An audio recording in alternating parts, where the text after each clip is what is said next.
New TV Telugu. ఏపీలో వినాయక చవితికి భారీ ఏర్పాట్లు జరుగుతున్నాయి. ఊరువాడ భారీగా బొజ్జ వినాయకుడిని కొలువు తీర్చేందుకు మండపాలు ఏర్పాటు చేస్తున్నారు. ఈ నేపథ్యంలో ప్రభుత్వం వినాయక మండపాల నిర్వాహకులకు ఓ శుభవార్త చెప్పింది. ఈ మేరకు మంత్రి నారా లోకేష్ ట్వీట్ చేశారు. త్వరలో దీనిపై ప్రభుత్వం ఉత్తర్వులు ఇవ్వబోతున్నట్లు ఆయన ప్రకటించారు. దీంతో మండపాల నిర్వాహకులకు ఈసారి ఖర్చు కూడా తగ్గిపోతుంది. వినాయక చవితి సందర్భంగా ఉత్సవ సమితిలో మండపాల నిర్వాహకులకు శుభవార్త అంటూ లోకేష్ ట్వీట్ చేశారు.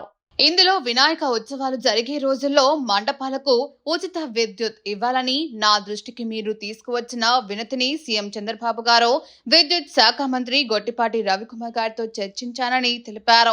వినాయక మండపాలకు ఉచిత విద్యుత్ ఇచ్చేందుకు అంగీకరించిన ప్రభుత్వం ఈ మేరకు ఉత్తర్వులు విడుదల చేయనుందన్నారు. అలాగే రాబోయే దసరా శరణ్ నవరాత్రి ఉత్సవాలకు దుర్గా పందిళ్లకు కూడా ఉచిత విద్యుత్ అందిస్తామని తెలిపారు. వినాయక చవితి దసరా ఉత్సవాల ఉచిత విద్యుత్ కోసం 25 కోట్ల రూపాయలు కూటమి ప్రభుత్వం వెచ్చించనుందని మంత్రి నారా లోకేష్ వెల్లడించారు. దీంతో ఈ రెండు పండుగల ఘనంగా జరుపుకునేందుకు నిర్వాహకులు మరింత ఉత్సాహంగా ఏర్పాట్లు చేసుకునేందుకు వీలు కలిగింది.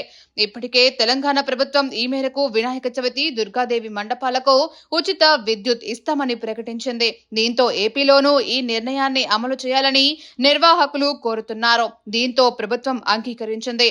అయితే ఈ ఉచిత విద్యుత్ పరిమితులపై ప్రభుత్వం అమలు ఉత్తర్వుల్లో క్లారిటీ ఇవ్వనుంది.